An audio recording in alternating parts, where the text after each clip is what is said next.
Pessoal, sejam bem-vindos a mais uma aula de física e nessa aula nós vamos falar um pouquinho do teorema das três forças. Esse teorema ele é muito prático para a gente calcular alguma coisa relacionada ao movimento de rotação e particularmente em condições de equilíbrio. O que é que diz esse teorema? Vamos imaginar um corpo qualquer, um corpo rígido, e recebendo duas forças. Digamos uma força aqui, que nós vamos chamá-la de F1. Vamos dizer que tem alguém que esteja fazendo uma força nessa outra direção, que nós vamos chamar de F2. Nós vamos ligar as direções dessas duas forças através de um traçado aqui, um pontilhadozinho. Vamos perceber que essas direções traçadas de pontilhado aqui se encontram nesse pontinho. Para que esse corpo esteja em equilíbrio, ele tem que estar sofrendo a ação de uma terceira força. Isso é uma coisa que se percebe na prática e que nós podemos nos valer da importância desta terceira força que vai surgir para equilibrar o corpo. Ou seja, para equilibrar esse corpo, para ele não rotacionar nem no sentido anti-horário ou horário, ele precisa sofrer a ação de uma terceira força que, por sua vez, tem que ter a sua direção que vá também encontrar com o encontro daquelas duas forças. Ou seja, na direção, numa dada direção em que essa força possa ter um encontro com esse ponto aqui. Então vamos traçar uma linha imaginária aqui. Essa linha imaginária está encontrando com aquele ponto. Então, se nós colocarmos uma força nessa direção aqui, nós vamos ter uma força que equilibra o corpo, ou seja, essa força que seria a força 3. Somando vetorialmente F1 com F2 com F3, nós vamos ter uma resultante igual a zero. E o momento também, o somatório do momento dessas forças aí, vai ser zero também, ou seja, o momento da força F1 mais o momento da força F2 mais o momento da força F3 vai ser zero. Isso aí foi observado experimentalmente. Três forças atuando no mesmo corpo, cujas direções se encontram em um dado ponto, e esse ponto nós vamos chamar de O. Essas três forças nesta condição aí oferta para esse corpo um equilíbrio. Tem uma regrinha que diz que essas forças têm que ser coplanares. Ok? Uma regrinha aqui, essas forças têm que ser coplanares. O que quer dizer? Elas têm que atuar no mesmo plano. Se elas não atuarem no mesmo plano, não vai funcionar esse teorema. Como são três forças, a gente diz então teorema das três forças. Mas e pode existir uma outra situação, utilizando três forças, que venha a trazer a mesma condição de equilíbrio. Qual seria essa condição? Qual seria esta disposição dessas forças? Vamos imaginar aqui, vamos imaginar um corpo rígido também aqui, nesse ponto aqui embaixo da nossa telinha. Se alguém faz uma força apontada para cima na vertical F1 e uma outra pessoa faz uma força apontada para cima F2, veja que essas duas forças são paralelas uma com a outra. Se essas duas forças são paralelas, para que esse corpo esteja em equilíbrio, tem que haver uma terceira força que seja também paralela a essas duas forças para poder equilibrar esse corpo. E no caso tem que ter um sentido oposto. Por exemplo, uma força aplicada aqui nesse ponto seria uma força F3, que por sua vez está paralela às outras duas que também se encontram paralelas. Então, essas três forças aqui também são coplanares, tem que ser coplanares, mas tem uma diferença das outras três forças de cima, no exemplo 1. Esse aqui vamos chamar de exemplo 2. No exemplo 1, as três forças têm direções distintas e que se cruzam em um ponto que nós chamamos de ponto O. No exemplo 2, as três forças estão na mesma direção, todas três na vertical, portanto as três são paralelas. Vale aqui o teorema das três forças? Também vale. Então o teorema das três forças vale para o exemplo 1, e para o exemplo 2. Resumindo, o teorema das três forças diz que elas têm que ser coplanares e que podem obedecer duas condições: que suas direções se encontrem em um ponto O qualquer, ou que suas direções sejam paralelas. Tudo bem? E aqui nós podemos verificar alguns exemplos. Veja bem, vamos observar um exemplo aqui. Deixa eu apagar esse negócio aqui, peraí. Vamos ver um exemplo aqui, uma parede. Olha uma parede aqui. E nessa parede existe uma articulaçãozinha aqui. E tem uma barra que está presa nessa articulação. Mas que por sua vez, esta barra está presa a um fio que liga essa barra, né, até uma extremidade aqui fixa na parede. Essa barra tem um peso P, e esse fio oferta uma tração na barra. São duas forças que, se você colocar as direções dessas forças, você vai ver que elas se encontram aqui nesse ponto. A direção da tensão está aqui, a direção do peso está na vertical, e elas se encontram nesse ponto. Tem que haver uma terceira força, não é isso? O teorema das três forças nos diz que tem que existir uma terceira força para equilibrar esse corpo. Equilíbrio de que mesmo? De rotação aqui no caso, não é isso? Equilíbrio de rotação. Essa terceira força, ela tem que encontrar ela tem que passar, a direção dela tem que passar naquele ponto que nós chamamos de O. E tem que ser na barra. E isso nos diz que, olha só, a barra está sendo pressionada contra a parede. Então a parede vai resolver, então, provocar uma reação contra a barra. E esta reação tem que estar na direção desse ponto que vai ser chamado de O. Então tem que ter uma força aqui, ó, nessa direção, que vai sair lá no ponto O. Essa força que, digamos que seria uma força de resistência, a força R. Ou, se você preferir também, pode chamar de força F. Ok? Então essas três forças se cruzaram em um ponto comum. Não é isso? Como elas são concorrentes, elas vão se cruzar ali naquele ponto. E aqui vale o teorema das três forças. Nós também podemos pegar um outro exemplo, que seria o exemplo de uma escada encostada numa parede. Vamos colocar aqui uma parede na vertical, aqui um piso, certo?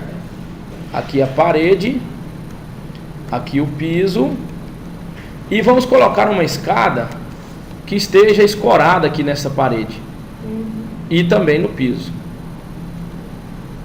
Essa escada ou uma barra qualquer escorada aqui. Nós sabemos que essa barrinha aqui, ou essa escada, tem um peso P apontado para baixo.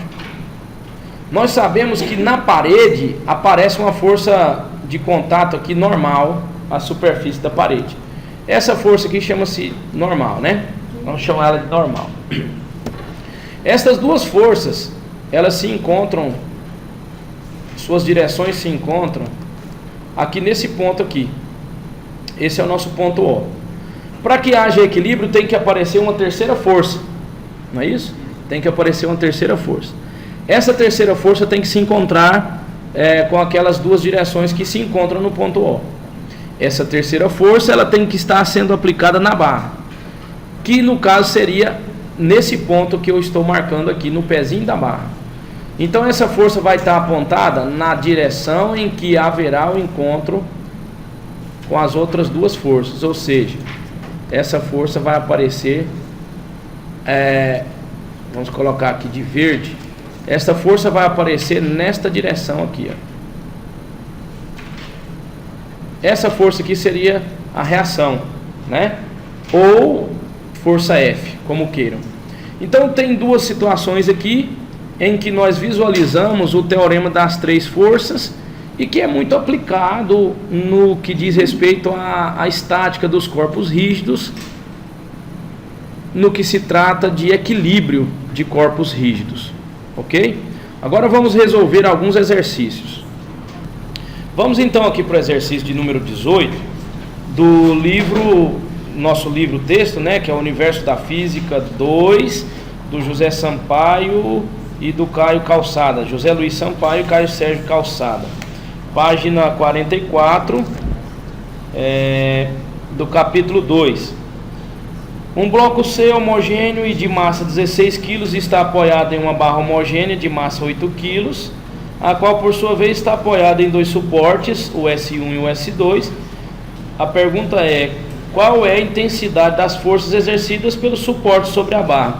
Vamos analisar as forças que aparecem no nosso esqueminha.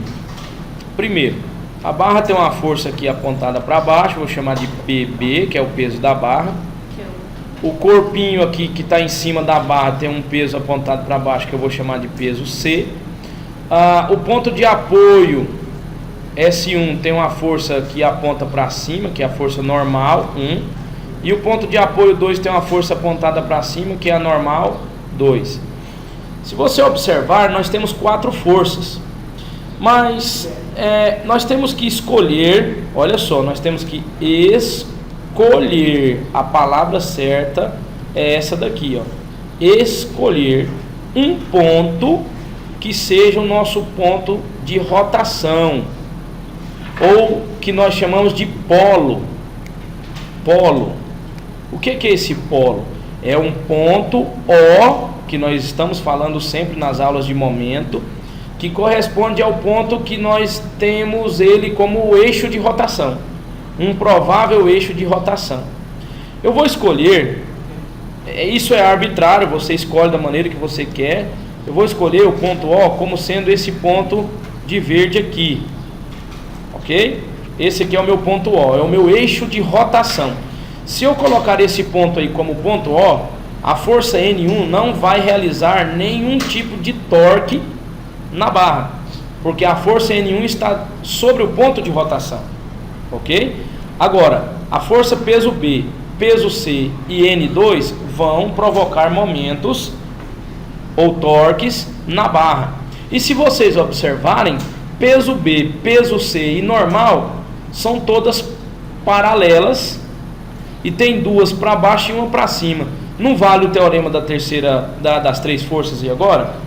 3 forças paralelas. Vamos lá. Nós temos 3 forças paralelas aplicadas no mesmo corpo, sendo que 2 apontam para baixo e 1 aponta para cima. Aqui nós temos uma condição de equilíbrio. Ou seja, o momento da força N2 tem que ser igual ao momento da força peso B mais o momento da força peso C, para que nós alcancemos o equilíbrio aqui. Ah, professor, não entendi. Então veja bem, lembra que o somatório dos momentos de uma força F tem que ser 0 para que haja o equilíbrio? Se o momento tem que ser 0 para que haja o equilíbrio, vamos fazer um somatório dos momentos que nós temos aí. Momento de peso B mais momento de peso C mais momento de N2 tem que ser igual a 0. Obtendo o ponto de rotação como sendo aquele ponto O, verificamos que o peso B vai provocar um movimento de rotação horário, o peso C vai provocar um movimento de rotação horário e o momento N2 vai provocar uma rotação anti-horária. Se o peso B e o peso C são horários, o sinal do momento deles vai ser negativo e o sinal do momento do N2 vai ser positivo. Por convenção, na aula passada escolhemos estes sinais. Então vamos colocar o somatório. Momento de N2 é positivo, menos momento de peso B negativo, menos momento de peso C é negativo. Isso tem que dar o que? 0. Partindo daqui, ó.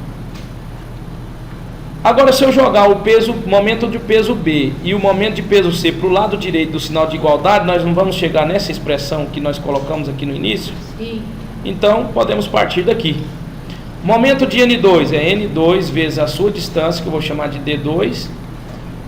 Momento de peso B é o peso B vezes a distância dele, que é o DB. mais o momento de peso C é o peso C vezes DC. N2 é o que nós estamos procurando, não temos, vezes D2 é 80 centímetros, porque do ponto de aplicação do N2 até o ponto O dá 80 centímetros.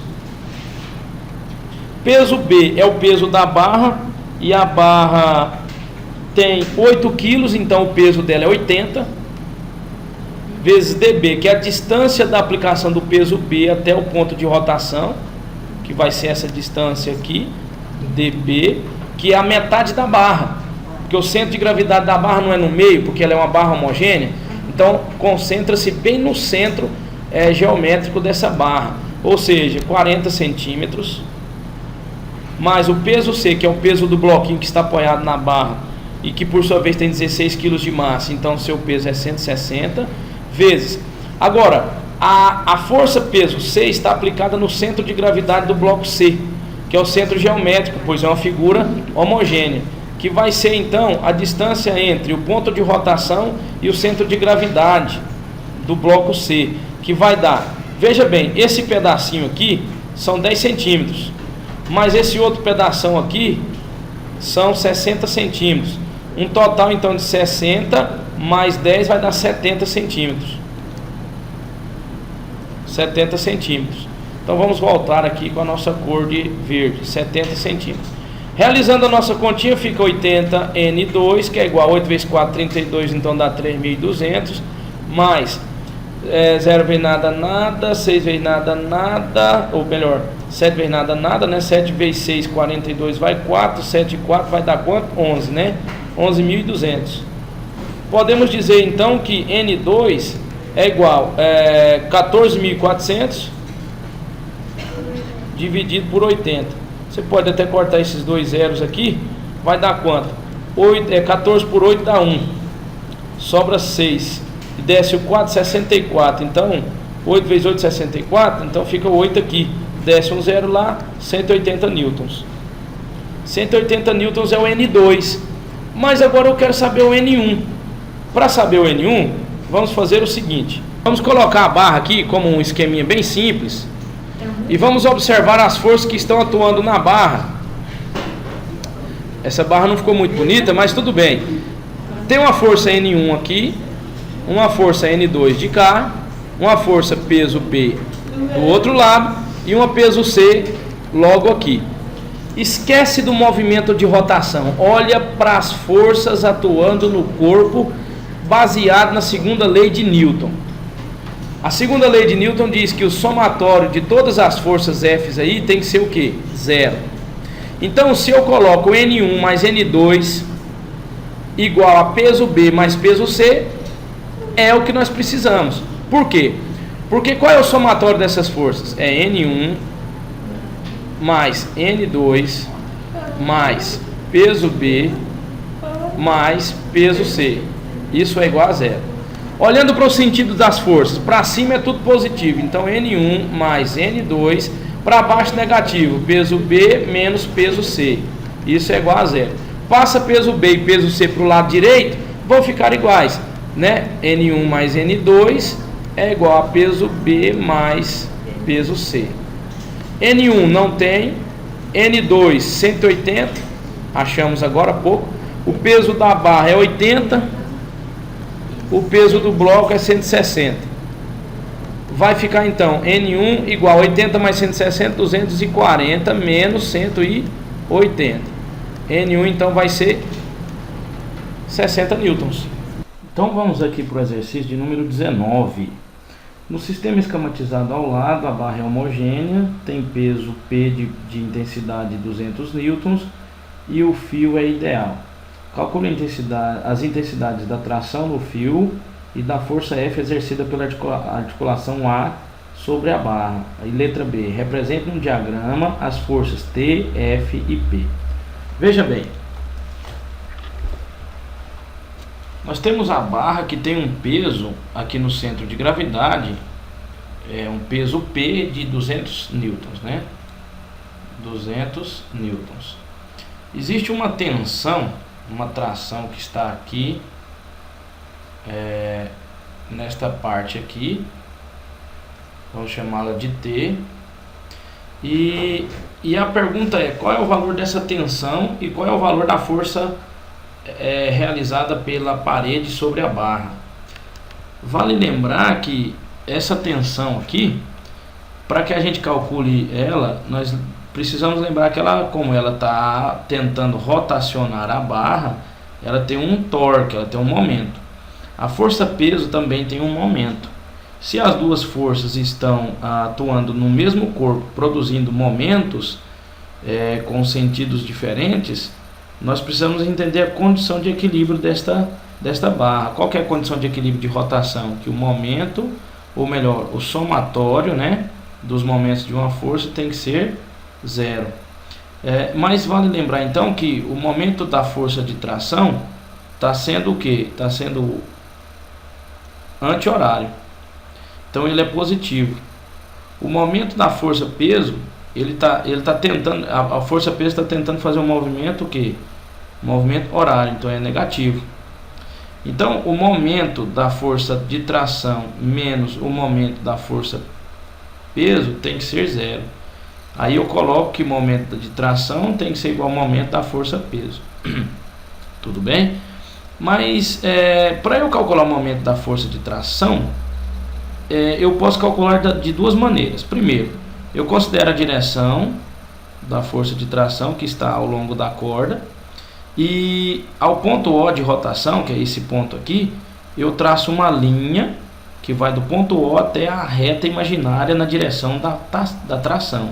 Essa linha tem que formar 90 graus com a direção da tração, que seria essa direção.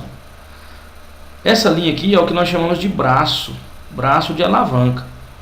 Mas eu não tenho medida de distância nenhuma. Para eu trabalhar com esse braço de alavanca seria muito complicado, onde o momento da tensão seria a tensão vezes esse braço de alavanca. Mas se eu decompor a força de tração, eu tenho uma força TY para cima e uma força TX aqui para o lado. Ok? Onde eu verifico que o TX não tem torque, não tem momento, porque ele está na direção da barra. Ele está aplicado contra a barra de forma a não rotacioná-la. Então o momento de TX não existe.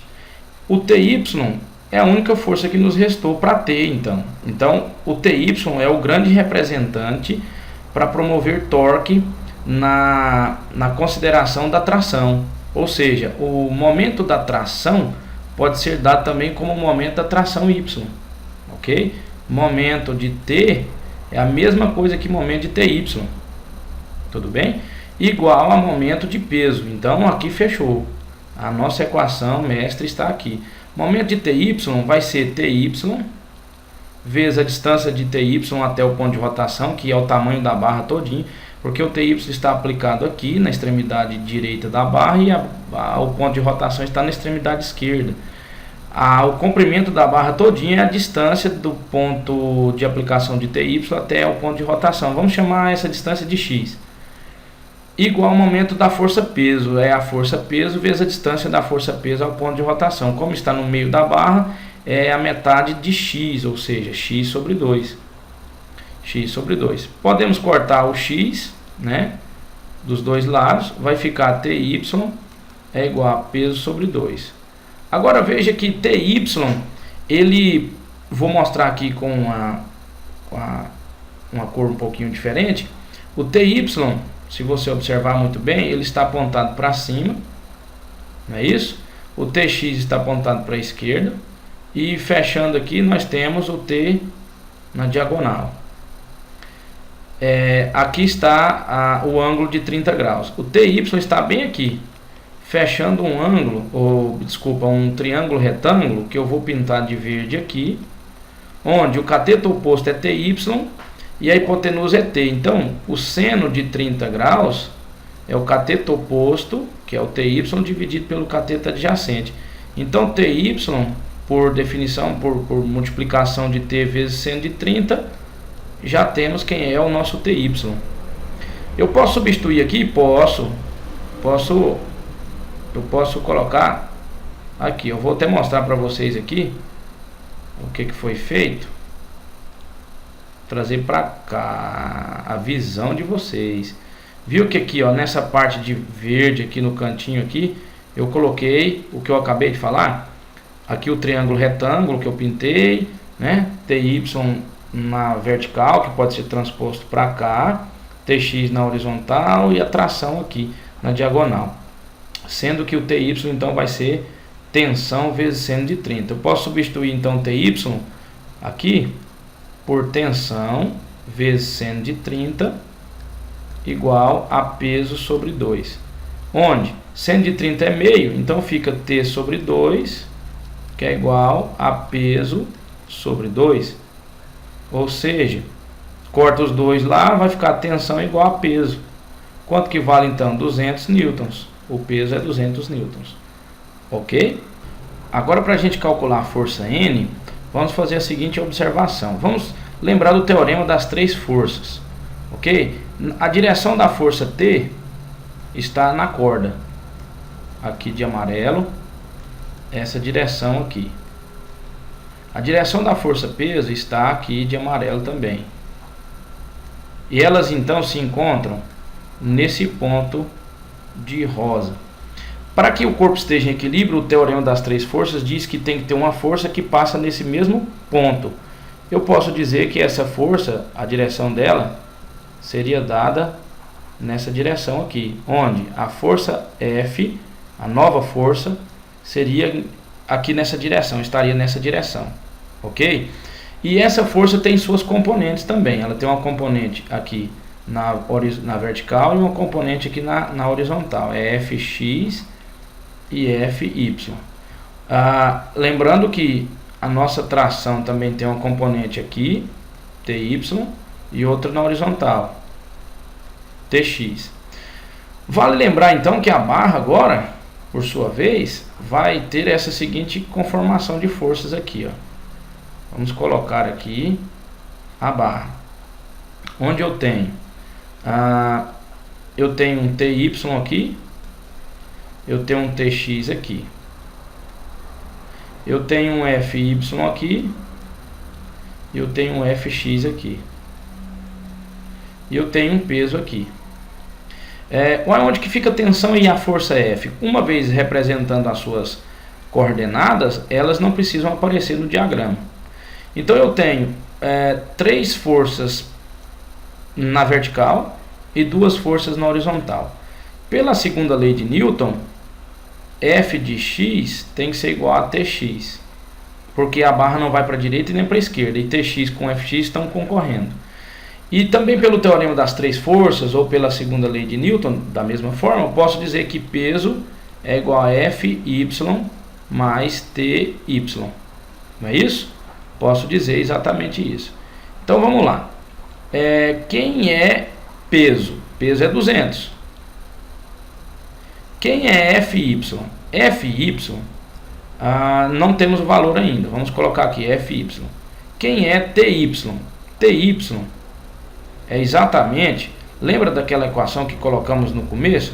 Ty não é o cateto oposto desse triângulo retângulo aqui da extremidade direita, que eu vou fazer novamente aqui de verde. Olha aqui, ó, eu estou pintando esse triângulo retângulo. O Ty é o cateto oposto desse triângulo retângulo. Então, se eu fizer aqui seno do ângulo de 30 graus, eu tenho o cateto oposto dividido pela hipotenusa. Ty é T vezes seno de 30. Então, vou colocar aqui, ó, T vezes seno de 30. Se eu tenho 200 é igual a Fy mais T, que vale 200, vezes seno de 30, que é meio, já vai dar para a gente achar o Fy. 200 menos 200 por 2 dá 100, é igual a Fy. Então, Fy é igual a 100 newtons. Tá. Então, se eu achei o Fy, eu posso achar o Fx agora. Vamos lá, né? Nessa ideia aqui de cima, ó, que o Fx é a própria tensão. Vou fazer bem aqui em cima. Se a tensão Y, o Fx é a própria tensão em x. Se o Ty é tensão vezes seno de 30, o Tx vai ser tensão vezes cosseno de 30, porque aqui, ó, o Tx não é o cateto adjacente. Vamos fazer de vermelho aqui. o cateto adjacente desse triângulo retângulo. Então vai ficar assim, ó, cosseno, que é vinculado ao cateto adjacente, é o cateto adjacente dividido pela hipotenusa. Multiplica cruzado, TY é T vezes cosseno de 30. Então eu posso jogar aqui, ó, f de x é o nosso tx, que é T vezes cosseno de 30 graus. Então f de x vai ser T, que é 200, vezes cosseno de 30, que é raiz de 3 sobre 2. F de x é 100 vezes raiz de 30 newtons. Tudo bem? Agora nós vamos olhar para a nossa força F. A nossa força F está aqui, ó. Vamos fechar aqui. Ela está bem aqui. Ela não é a força que tem as duas componentes x e y. Então como é que a gente calcula uma força dessas a partir das suas componentes? A gente faz pelo teorema de Pitágoras, não é isso? Vamos fazer aqui, deixa eu tirar um pouco aqui. Deixa eu tirar aqui um pedacinho dessa imagem. Vamos colocar aqui nessa parte de baixo. Ok? Vamos lá então. Se F está aqui, Fx está aqui, Fy está aqui, cateto, Fx e Fy são catetos e F é a hipotenusa. O quadrado da hipotenusa é igual à soma do quadrado dos catetos. Assim diz o teorema de Pitágoras. Então vamos colocar aqui que F ao quadrado é igual a Fx ao quadrado. Fx é 100 vezes raiz de 3 ao quadrado, mais Fy, que é 100 ao quadrado. F ao quadrado é igual a 100 ao quadrado é 10.000, né? 10.000. Raiz de 3 ao quadrado é raiz de 3 vezes raiz de 3, que vai dar quanto? Vai dar 3 vezes 3, mais 100 vezes 100 dá 10.000. 10.000. Então vamos continuar bem aqui. F ao quadrado é igual a 10.000 vezes 3 dá 30.000, mais 10.000 vai dar 40.000. Aí eu tiro a raiz de 40.000, vai dar quanto? Vai dar 200 newtons é a força F. Agora, para mostrar o diagrama que eles pediram aqui na letra B, que diz assim: represente num diagrama as forças T, F e P. Olha só, essa parte de cima aqui já é o diagrama completo, onde eu tenho T, F e P. Está aqui a resposta da letra B. Então, na próxima aula a gente vai corrigir mais alguns exercícios. Espero que vocês tenham aprendido. Qualquer dúvida, continue assistindo os vídeos. Um forte abraço do professor Ed e até o nosso próximo encontro.